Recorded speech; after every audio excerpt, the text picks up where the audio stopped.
మాట్లాడుకుంటూ ఉన్నాము. వైసీపీ నాయకులు చెప్తూ ఉన్నారు ప్రతి దానికి కూడా కమిషన్. అండ్ పోలవరం అంటే పోలవరం ప్రాజెక్ట్ ఉంటుంది కదా, దానిలో కూడా ప్రతి దానిలో కమిషన్ తీసుకుంటూ ఉన్నారు అని చెప్పి, అంటే ఆయనకి అవకాశం ఉన్న దానిలో ఆయన కమిషన్ అడుగుతూ ఉన్నారు చిన్న చిన్న పనులకు అని చెప్పి పెద్ద ఆరోపణ ఆయన మీద.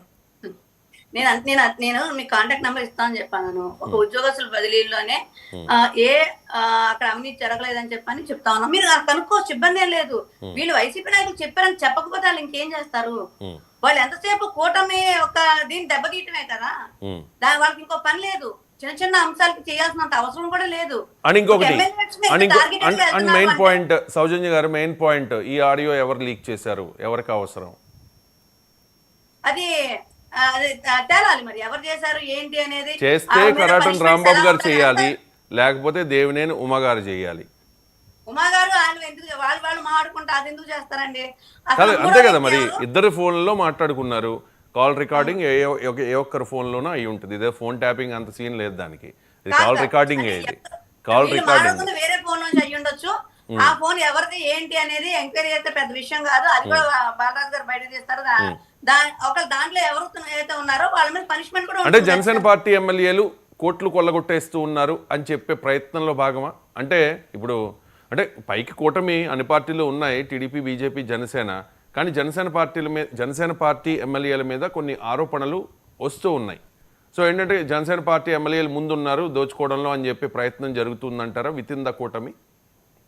జనసేన పార్టీ ఎమ్మెల్యేలు దోసుకోవాలి అంటే అందరూ చాలా, ఇప్పుడు చిరి బాలరాజు గారు చూస్తే ఫస్ట్ టైం ఎమ్మెల్యే అండి. ఆయన ఫస్ట్ టైం ఎమ్మెల్యేకి కనీసం ఆ వ్యవస్థ గురించి అవగాహన చేసుకోవడానికి కొంత టైం పడుతుంది. ఆయన గిరిజన పుత్రుడు.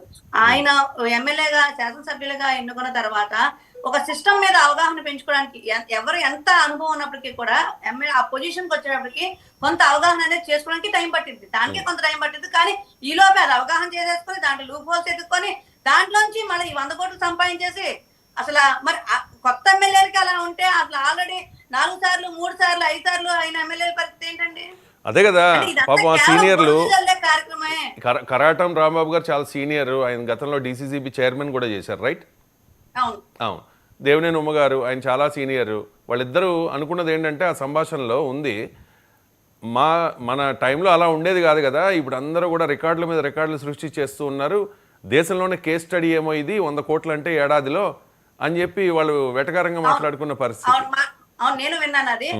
అదే అంటే ఇదంతా మీడియాలో వైరల్ అవడం తప్పితే ఎక్కడెక్కడ ప్రూఫ్ లేదు. ఆ ప్రూఫే తీసుకురామని చెప్పి అంటున్నాము. ప్రూఫ్ తో మాట్లాడితే బెటర్. ఎందుకంటే అఫ్ కోర్స్ వాళ్ళిద్దరూ మాట్లాడుకున్న విధానం, అంటే అక్కడ జనసేన నాయకులుగా ఆయన మాట్లాడినా లేకపోతే ఉమా గారు మాట్లాడ జస్ట్ ఒక మాటల సందర్భం తప్పితే, అంటే బయట వాళ్ళు వింటారని మాట్లాడు కదా, ఒకళ్ళు మాట్లాడుకున్నారు. దానికి ఎందుకు మాట్లాడాల్సి వచ్చింది, అసలు ఈ వీడియో రిలీజ్ చేసింది, ఆడియో రిలీజ్ చేసింది ఎవరు, ఇవన్నీ కూడా తేలుతాయి. అలాగే 100 కోట్లు నిజంగా ఆయన అవినీతి చేస్తే ఖచ్చితంగా పార్టీ తన పని తను చేసుకుంటది. లేదు అంటే ఎవరైతే ఈ పనులని వెనకాల వాంటెడ్ గా చేశారో వాళ్ళందరూ పనిష్మెంట్ అవుతారు. దాంట్లో తేడా లేదు. కాకపోతే ఒకటి ఏంటంటే కుట్ర అయితే జరుగుతా ఉంది. ఎందుకంటే ఒక ఎస్టీ ఎమ్మెల్యే మీద ఇన్ని సార్లు ఇలాంటి అంశాలు వస్తున్నాయి అంటే ఒక అణగారిన వర్గమా లేకపోతే ఇంకోట ఏంటనేది మనం అసలు అర్థం కావట్లేదు. ఎందుకంటే నేను పనిచేసే విధానంలో చాలా హార్డ్ వర్కర్, చాలా హార్డ్ వర్కర్, కమిట్మెంట్ ఉన్న వ్యక్తి. అలానే ఎన్నో ఇబ్బందులు పడినప్పటికీ కూడా చాలా బలంగా నిలబడ్డాడు. ఆయన చాలా బలంగా నిలబడి గెలుపు కోసం ప్రయత్నించారంటే ఎన్నో ఒడిదుడుకులు వచ్చినప్పటికీ కూడా ఎక్కడ శ్రమకు శ్రమ, ఆలోచనకు ఆలోచన, ఇబ్బందులకు ఇబ్బందులు అన్ని కూడా దాటుకొని ఆయన ఎవరో ఊహించలేదు. నాకు తెలిసి మీరు కూడా అనుకుని ఉంటారు పోలవరం నియోజకవర్గం కొడతామని చెప్పని. కానీ ఆయన పట్టుదల, ఆయన హార్డ్ వర్కే ఈ రెండే చాలా కారణం అండి. అలానే కరాటం సాయి గారు, రాంబాబు గారు ఆ ఏజ్ లో కూడా చాలా కష్టపడ్డారు. టికెట్ ఇప్పించిన దగ్గర నుంచి ఒక 70-75 ఏళ్ళు ఎంత ఆయనకి.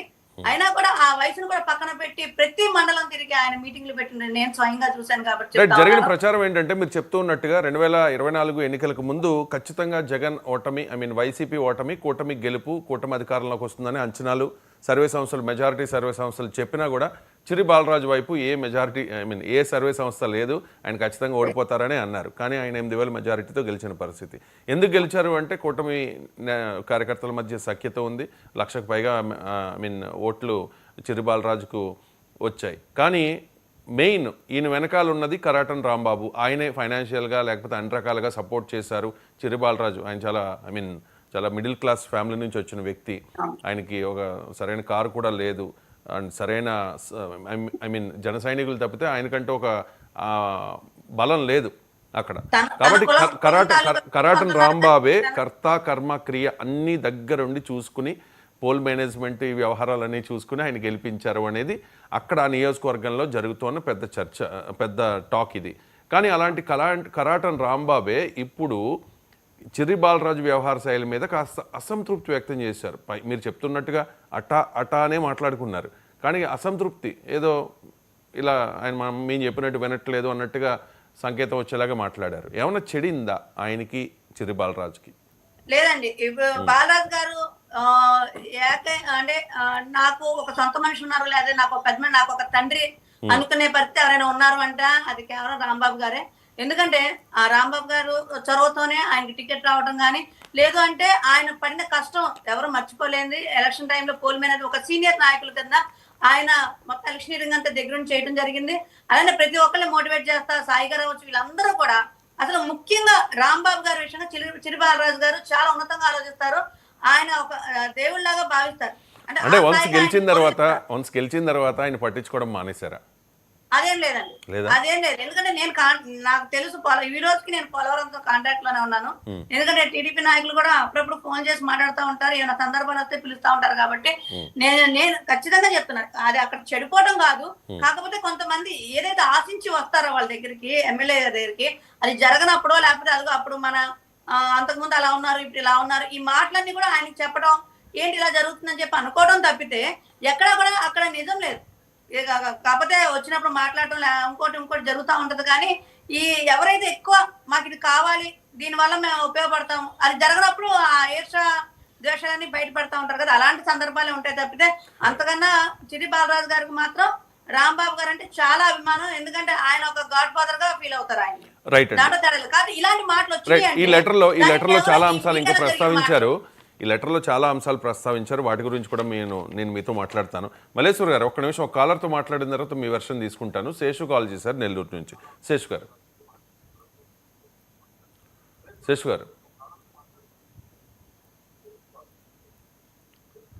నమస్తే సార్. నమస్తే, డైరెక్ట్ పాయింట్కి వచ్చేయండి. Correct point sir. ఒకటే సార్, ఒక కాన్స్టిట్యున్సీకి 70-80 కోట్లు ఖర్చు పెట్టి, కరెక్ట్ అదే సార్,